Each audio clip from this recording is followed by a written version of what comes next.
Second day sober. I'm in some remote area of another country. Most likely other than the one that you're in, I think. And this is a picture of me when I was younger.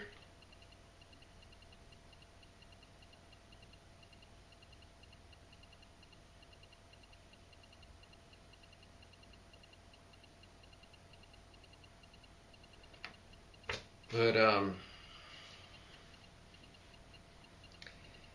don't know, I had 4 years, and I probably uploaded some videos about that, but I really wasn't angry or hungry or lonely or tired. I mean, the only thing is, like, had to bury a friend of mine that had cancer,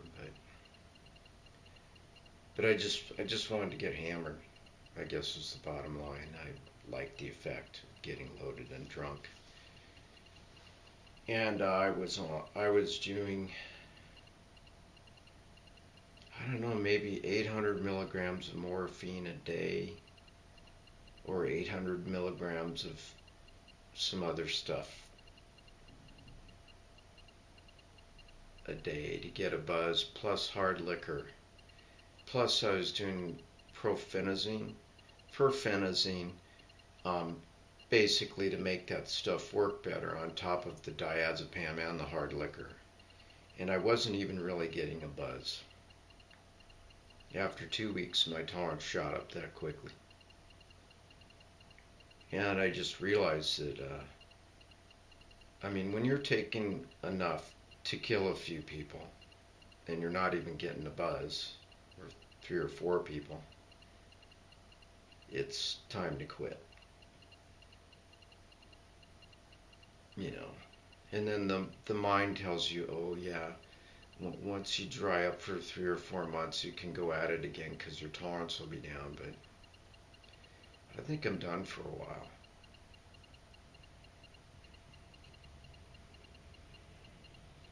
I guess I'm just lucky to be here and take that much and still be on the planet, and I can say words, and I think they're making sense. My tolerance was getting so high, and that happens to a lot of people. What happens is, what a lot of people don't know, or maybe some people do know, is your tolerance can just go, it can drop. So like your tolerance can build up that high, and a lot of people think that, you know, they're using mega doses to get loaded, and they think that can't drop at any second, and they can. And when it does, boom, you're done, unless you're like a few minutes away on the way to an emergency room, and you might even be done then, you know. So I don't want to go that way. Maybe I'll have to someday, but I don't want to go that way right now.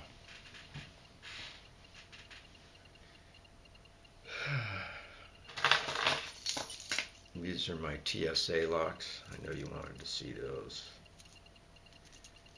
And then I met some new friends. You can probably see some of those.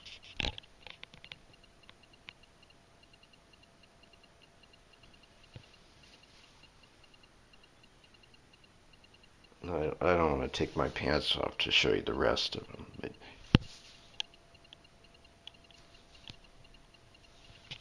frickin', I was bitten about 8 times in LA, and then I come here, and like I was probably so loaded I didn't even notice it, but I got the shit bitten out of me. Probably 20, 26, 27 here versus probably maybe the whole time I was in LA, maybe 7 or 8 at the most. And I don't know what they can transmit or whatever, but it really doesn't matter. Then this is my bite plate. That's for my PTSD. First dentist that looked at me when I came over here, I don't know, 9 years ago, just started laughing when he looked at my teeth.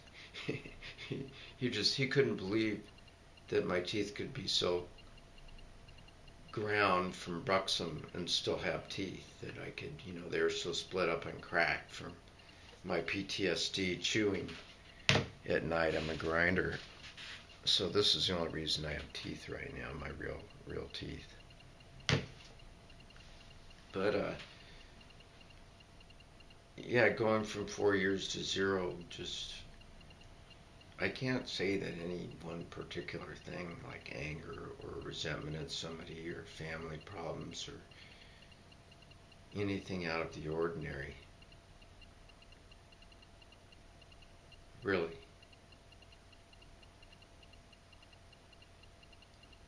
And then I remember bits and pieces of the 2 weeks that I drank. I don't even know what day it is right now. I don't have a smartphone on. I'd have to go on the internet and find out what that is, what the date is, and then the date. I think it's May 18th or 19th or 20th. I don't know, somewhere in there. I'll have to get on the internet for that one. So, it's alcoholic. Just had to stop. I just realized, the lethal doses aren't doing anything, and I don't want to keep pushing it because I was already way over the limit on a lot of stuff. I mean, when you're taking up to 1,000 milligrams of morphine, plus 40 milligrams of diazepam, and then 100 milligrams of profenazine to get everything to work right, and hard liquor on top of that. I mean, that's... I asked my friend's brother, who I said, well, what did I do last night? And he said, well, you just kind of stumbled around the house. I mean, this is like a week ago. You just kind of stumbled around the house and just kind of passed out randomly. Fell down the stairs, part of the stairs, it was like 4 stairs, it wasn't that much. And frickin', that's what I was like. I was going in and out of coma or whatever, or not, or whatever you want to call it. And I asked him, he doesn't even know me. The guy's doesn't drink much, like once a year or whatever. He's not a drunk. I asked him, do you think I should drink again? Do you think I should drink? Is that okay? And he goes, no, you shouldn't drink again for the rest of your life, from what he saw me doing. And I still don't know exactly what else I did, because he really didn't get into detail about it, but he was kind of reluctant to even talk about that. But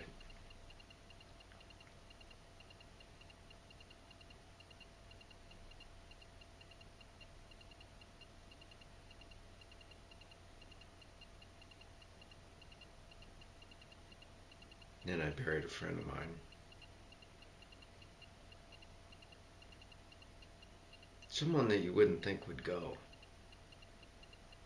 Didn't smoke, didn't drink. I think his family said that he smoked maybe a year in his whole life. And I guess he was a pretty good musician. He was one of the best in Chicago when he was there. And he used to compose music for famous people on the side, but he also had some other things going on. But never smoked, never drank, played all the cards right, and cancer of the pancreas for a year and a half. And then I don't want to talk about the other stuff, but I don't know if I did or have.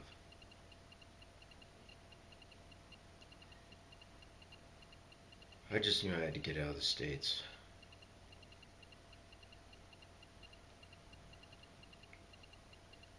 But I have a good idea how he probably got his cancer.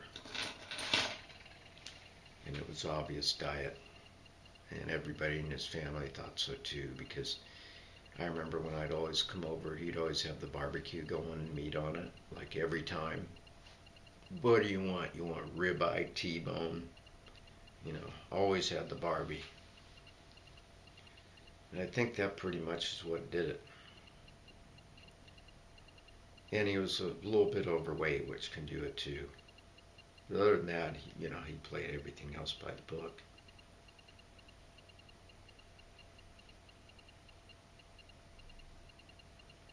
Guess you never know. And then me, who's broken all the rules in every way, shape, and form. Sure, I got cancer, but I got rid of it. It took a year. It took 6 months of chemo that didn't work, and then a year of a chemo that did work. And I lost the weight. But I guess now, at a couple days of sobriety and clean and all that, I'm just going through hot flashes and cold flashes all the frickin' time. Sweat and non-sweat. I guess I'm not shaking that much. I should be. And the DTs, when you have these are real. These aren't imagined. But, yeah, I got through pretty clean on that one. And then I'm in a completely different time zone. I mean, like 20 some hours in a day difference. So normally, in the normal case, I would have insomnia and have trouble sleeping, but I fix that problem by going to a completely different time zone where not being able to sleep all night is the day anyway. So, I don't have to go through 3 months of insomnia.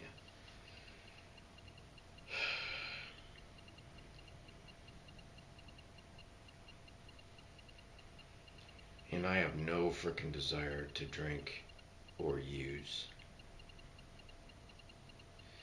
And I guess my last drink that I can remember, my very last drink, was I was just hiccuping so bad from the side effects of all the stuff that I couldn't talk, and I was hiccuping every second.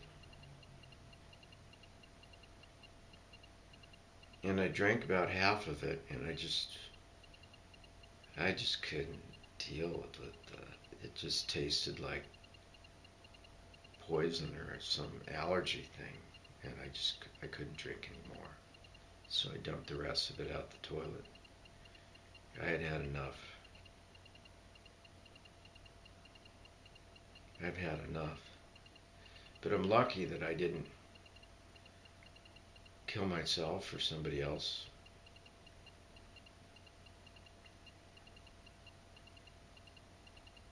I skated. And I don't really want to use or drink anymore.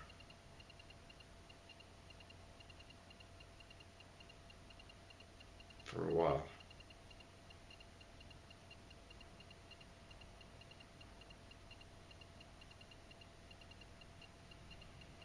And that's not my own doing. It's like it just happened to me.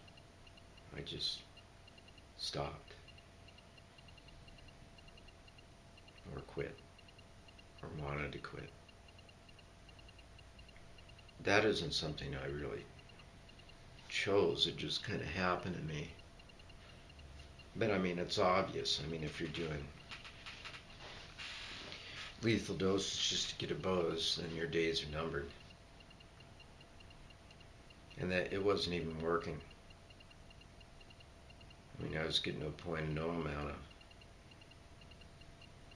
morphine or diazepam or alcohol, all combined with fluphenazine.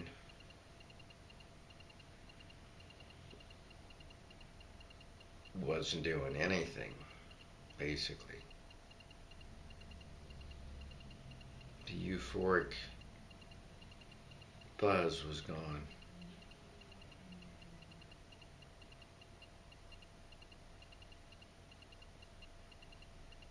The tolerance within 14 days just went straight up.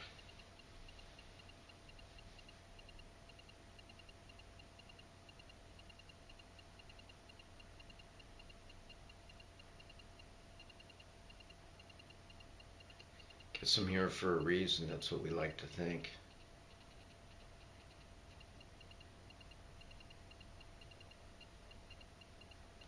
I guess I'll figure it out.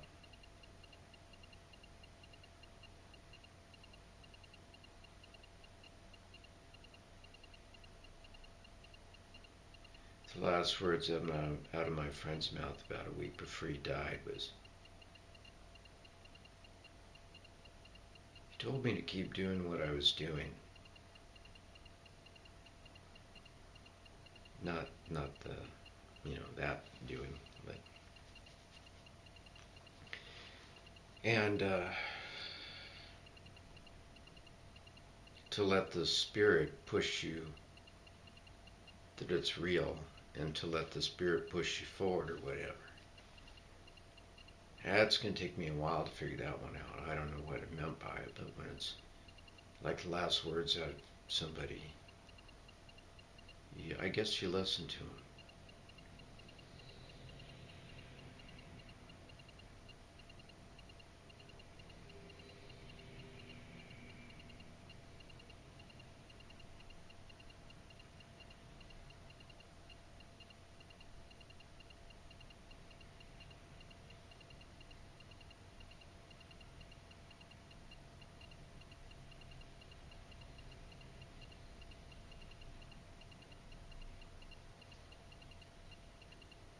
So here I am. I don't really have any desire to do anything.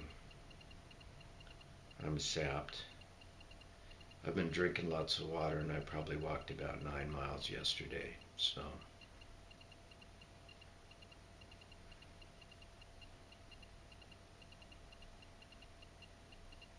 I don't really want to do anything. I don't even really want to eat all that much.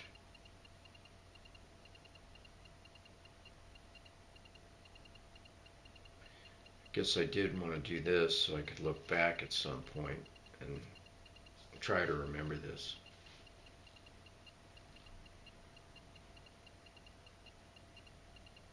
The video.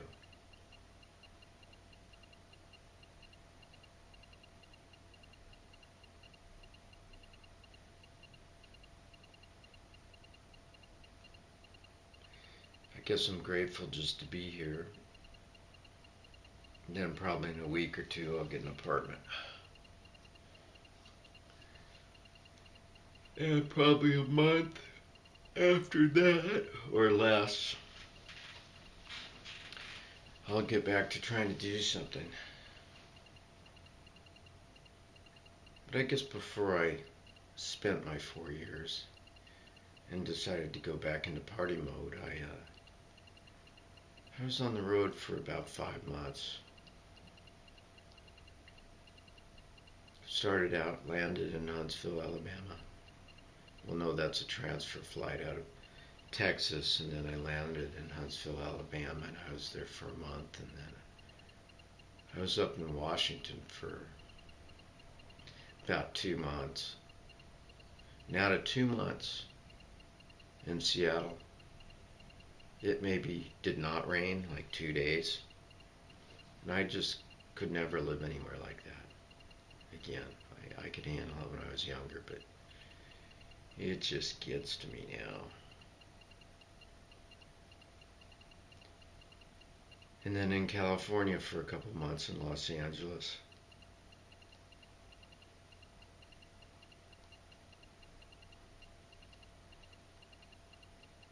In some pretty nice areas. Slept on the beach in Malibu, or camped out in Malibu. And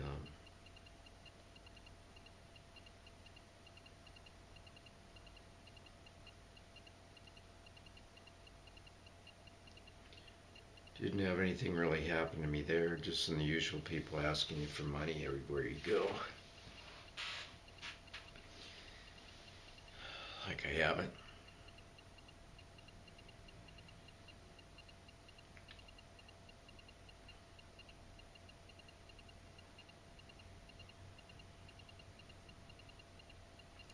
I get another chance, or I get a break.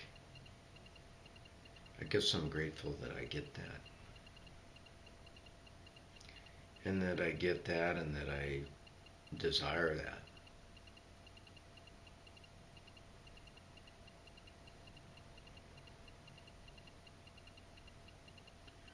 Probably eventually at one point or another I'll start going back to meetings.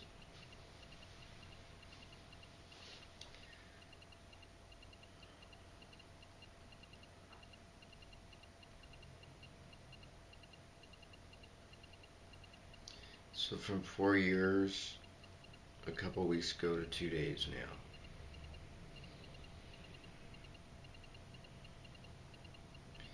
I guess if I could still get the effect, I probably wouldn't have stopped, 2 days ago, but the stuff wasn't working anymore, and I was just nasty hiccups nonstop, which is an allergy to something or other. And they finally had to give me Thorazine. Well, I got Thorazine, and that stopped that. The hiccuping 24/7. And I slept good. The Thorazine's like, well, you probably know, it's like wearing a straitjacket. You give somebody enough of that, they can talk to you and they're cognate, but they're not moving. it's interesting stuff. But there's no euphoria in that. That's not maybe some people get euphoria out of it, but I never have. But even with Thorazine, I've had side effects with that. One time I had a dose, it was either that or Haldol, and my tongue got stuck out. And my tongue was stuck out for like a day, and I couldn't get it back in it. And I was lucky. I went to the hospital. They gave me a shot of Benadryl. They're like, we don't know if this is going to work or not. I mean, you could be stuck like that. Some people get stuck like that. And well, luckily, after I got the shot of Benadryl, within about a minute, my tongue went back in. And that was off a side effect from Thorazine or Haldol. It's one of those. So the Thorazine got rid of the hiccups, but I wouldn't want to risk any of the side effects that come from that.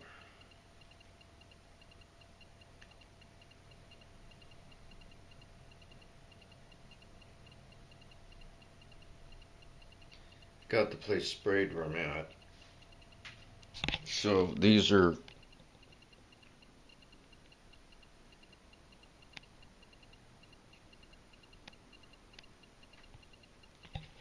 a couple days old, and they sprayed the place, and last night I didn't get any bites, so hopefully that'll happen tonight.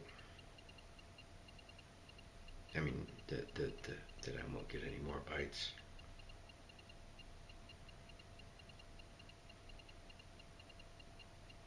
It's funny, if like you tell your friends or other people that you've been getting bites from their friends, they don't really want you to come over and visit them, if you have any.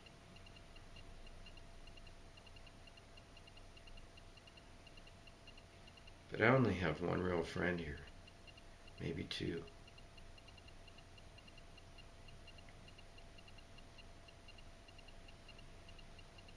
I guess it's always kind of been my choice. Maybe more people that think they are, but I mean, when it comes down to it, people that will help you out or put you up for the night. I know about two, and I'm having trouble getting rid of some of them. I mean, getting a hold of some of them.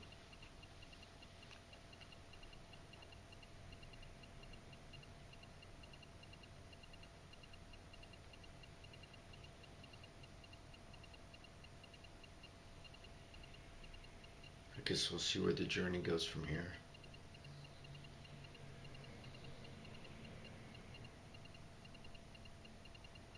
But when you have all this stuff happening like me, you always wonder, oh, you're here for a reason, but I don't know. I don't know if I am or what it will be or when or what. I don't know if I'll figure that out or if I even am.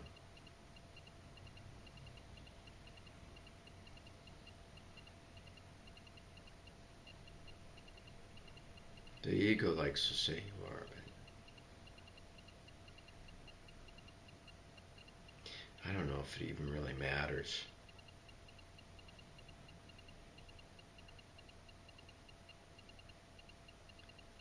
Because no matter what you do, in about 20 years or 30 years isn't going to matter.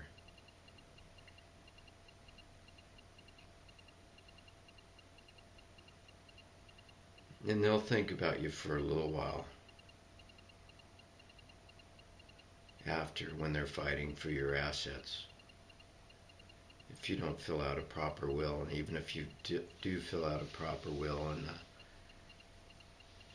a living will or custody of whatever, they'll still fight about it.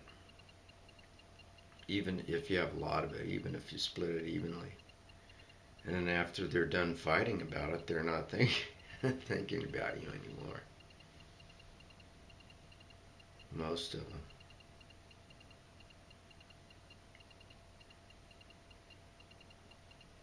They might come out and visit your stone occasionally, and you might be in a few history books, but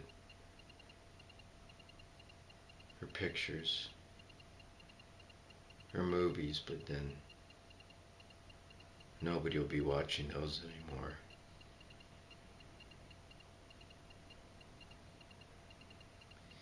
And a few hundred years from that or more, there'll be nobody to even watch that. There'll be nothing.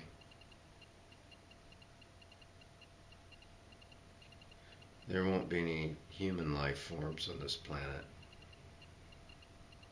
in probably 300 or 400 years. I mean, with everything I know about science and the world and the news and people and what they're doing to the planet, you know, science and biology and anything I know about, you know, the physical laws of physics and all that stuff, it just parallel universes or whatever. I mean, this planet won't be around in 400 years.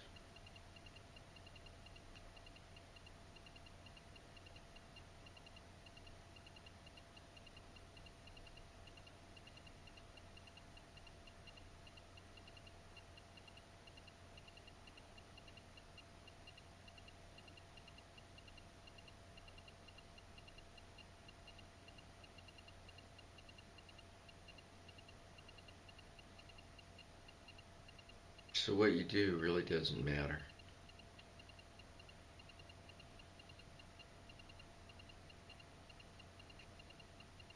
I mean, it might while you're here, but in a while it won't.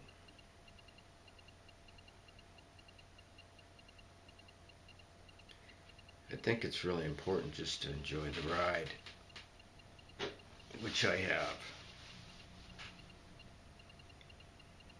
I've enjoyed the ride and having a sense of who I am. Although it's been a really, really nasty one at times. I mean, I'm grateful to see everything I've seen and do everything I've done.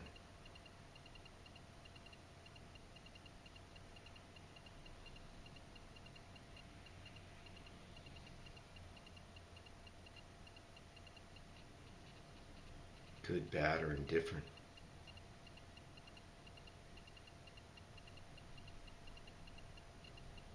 Not everybody gets that chance.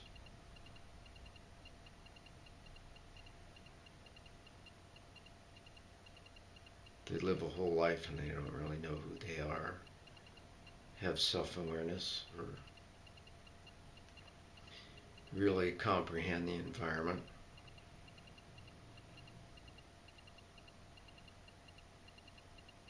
And I'm just so lucky that I got the opportunity to really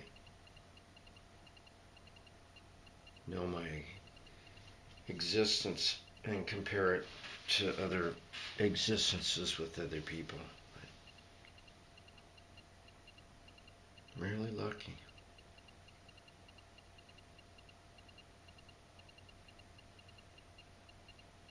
I don't know, when I was 2 or 3 years old, I was reading the newspaper on the floor, which nobody really taught me how to do, but I could just kind of, some reason I understood it. I just thought, how did I end up on this planet?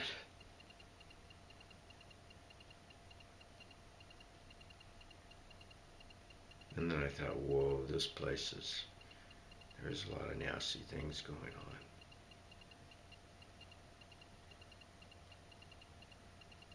And that I was going to die at one time. Those were my early awarenesses, and I was kind of upset about that. It's like, well, why make me aware of the existence when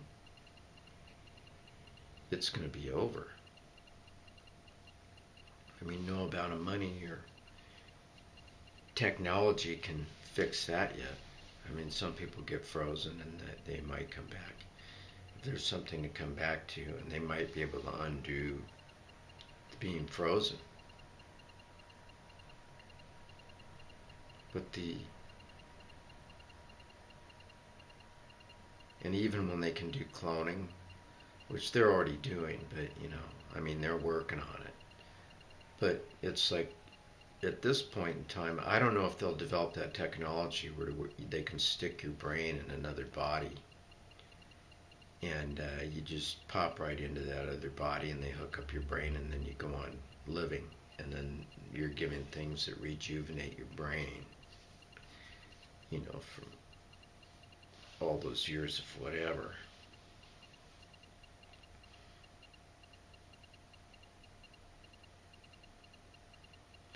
That isn't here yet. So all the greedy people fighting for the money on the planet,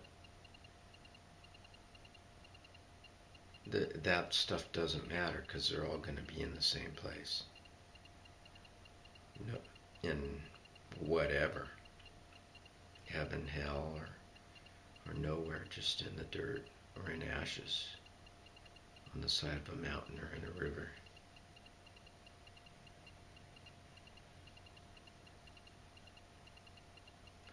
Looks like I'm going to be around.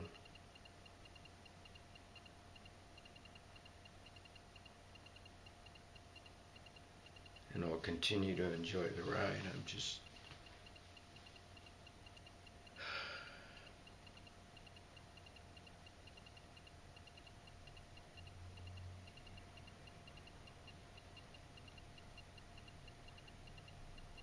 all the things I've seen and done.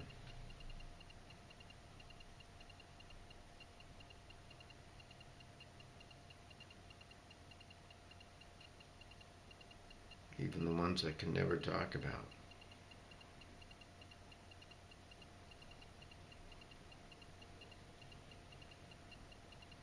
Even the ones I don't remember.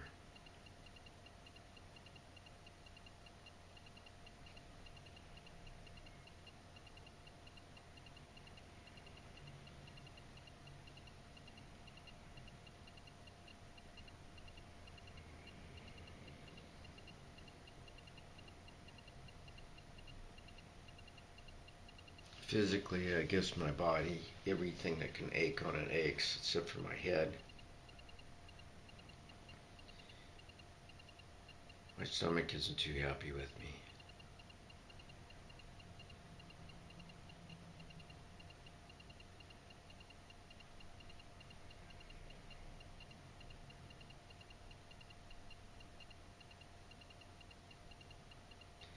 Everything aches, but that'll go away, and then the hot flashes are a little better now.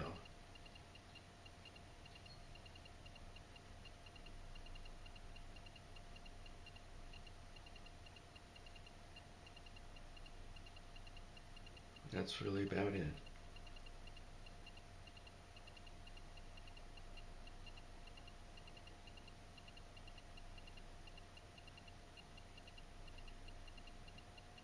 For now.